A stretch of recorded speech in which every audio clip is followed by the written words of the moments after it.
Bloomberg has donated more money to super PACs against Mamdani than anyone else. I want to point out that former Mayor Mike Bloomberg also is the one responsible for redirecting over $1 billion in public financing meant for affordable housing communities in Harlem to fund the mega development Hudson Yards.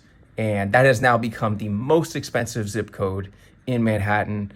There's less than 1,000 affordable units. In fact, to build another 600 affordable units, apparently we're gonna have to add an additional $2 billion in public financing to this project. So think about that. You know, all is said and done, a $32 billion mega project, the biggest one in America, will have less than 1,000 units of affordable housing. So I talked about this in a previous video. I'm just gonna play it again for you now. New Yorkers, did you know in the early 2010s, while the city was still climbing out of the financial crisis, that politicians quietly diverted billions meant for low-income neighborhoods in Harlem and instead used it to fund the $25 billion luxury mega project Hudson Yards? So what did those low-income communities lose? And who made billions? We're exposing projects built on your tax dollars, and today it's Hudson Yards. And this story is far from over. New York is currently finalizing an additional $2 billion in financing for Hudson Yards. Phase 2 would add 4,000 new luxury units with just a tiny fraction earmarked affordable. So what do you think? Should that financing go through? Tell us in the comments. And here's the story of the heist of Hudson Yards. Developers related in Oxford Properties tapped into EB-5, a visa for investment program meant for rural or distressed communities. But Manhattan's West Side?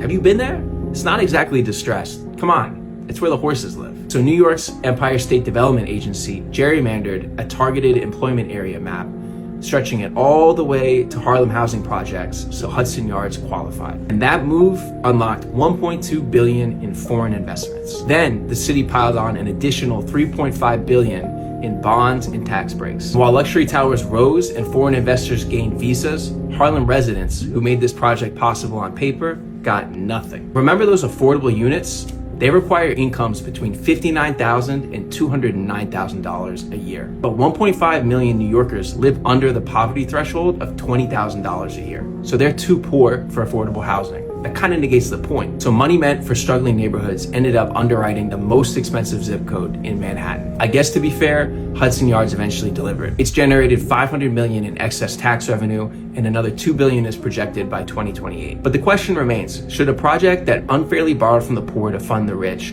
get an additional $2 billion in public financing? And if we're actually serious about fair development, we have to ask, where's the money meant for us really going?